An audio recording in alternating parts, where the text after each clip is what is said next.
తెలంగాణ, జై జాగృతి, టీజేఎస్ఎఫ్. Thank you. చాలా మంది ఇంకా జాయిన్ అయ్యే వాళ్ళు ఉన్నారు. కాకపోతే మీడియా మిత్రులకు సంబంధించి కొంత మెసేజ్ ఇచ్చిన తర్వాత మళ్ళీ ఇక్కడే ఉండి అందరం జాయిన్ అవుదాము. ఇవాళ షేర్లింగంపల్లి, కూకట్పల్లి నుండి పెద్ద ఎత్తున తరలి వచ్చినటువంటి విద్యార్థులందరూ కూడా హృదయపూర్వకంగా కృతజ్ఞతలు తెలియజేస్తా ఉన్నాను. ఎందుకంటే తెలంగాణ జాగృతి అనే సంస్థ ముందు నుండి కూడా తెలంగాణ కాన్షియస్నెస్ని కాపాడడం కోసం, తెలంగాణ అస్తిత్వాన్ని కాపాడడం కోసం పనిచేస్తున్నటువంటి ఆర్గనైజేషన్.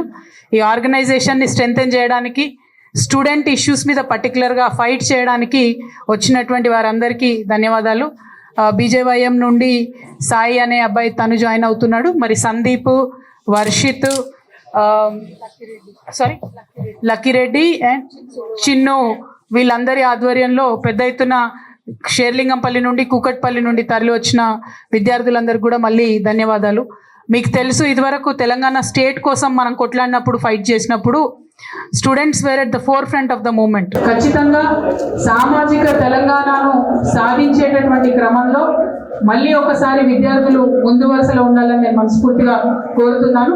ఆ క్రమంలో ఇవాళ టీజేఎస్ఎఫ్ లో జాయిన్ అయినటువంటి మనందరం కూడా పనిచేయాలని చెప్పి నేను మీ అందరినీ కూడా కోరుతా ఉన్నాను. అంటే ముఖ్యంగా మనందరికి తెలుసు, చాలా డిగ్రీ కాలేజెస్ నుండి మీరు అందరూ వచ్చిండ్రు. ఇవాళ ఫీ రియంబర్స్మెంట్ రాక చాలా రోజులైంది. దాదాపు 8,000 crores ఈ స్టేట్ గవర్నమెంట్ ఫీజు రియంబర్స్మెంట్ ఇవ్వకుండా కూడా విద్యార్థుల్ని సతాయిస్తున్నటువంటి పరిస్థితి.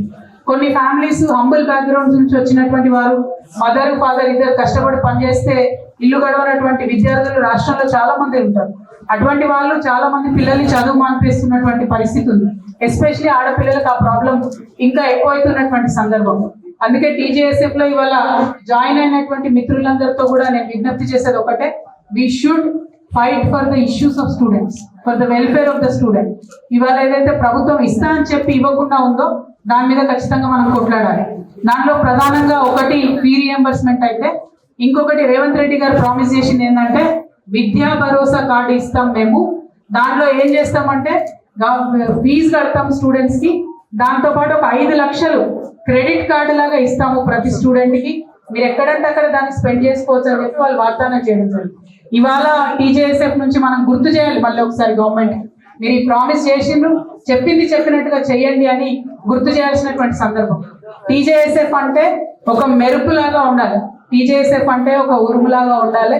డెఫినెట్ గా టీజేఎస్ఎఫ్ ఏదైనా కార్యక్రమం తీసుకుందంటే గవర్నమెంట్ 2 సార్లు ఆలోచించే విధంగా పని చేయాలని చెప్పి మీ అందరినీ కూడా నేను రిక్వెస్ట్ చేస్తా ఉన్నాను.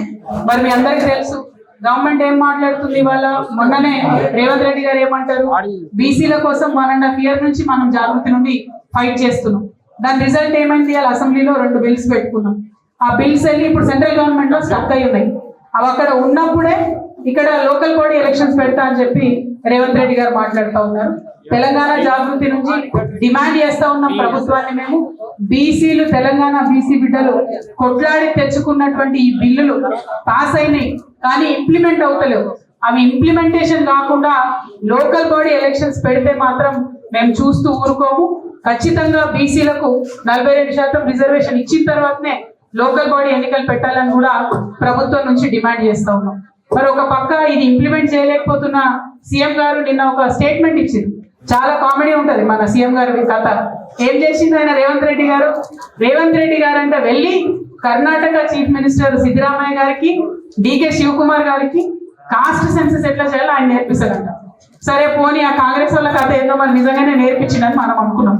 మన సీఎం గారు స్టేట్మెంట్ ఇచ్చిన గంటకే రాహుల్ గాంధీ గారి దగ్గర నుంచి ఒక ఫోటో రిలీజ్ చేసి, అందులో మాత్రం ఆయన లేడు, సీఎం లేరు, ఓన్లీ రాహుల్ గాంధీ, డికే శివకుమార్, అట్లనే సిద్ధరామయ్య గారు ఉన్నారు. అంటే ఈయన అన్ని అబద్ధాలే చెప్తున్నాడు. అక్కడికి పోయినా అని చెప్తున్నాడు కానీ వాళ్ళ పార్టీ వాళ్ళే కామెడీ చేసి ఆయన లేనటువంటి ఫోటోని రిలీజ్ చేసింది. పాపం రాహుల్ గాంధీ గారి దర్శనం లేక సీఎం గారికి చాలా ఇబ్బందిగా ఉన్నట్టున్నది. ఏది పడితే అది మాట్లాడుతున్నటువంటి పరిస్థితి మనం చూస్తున్నాం.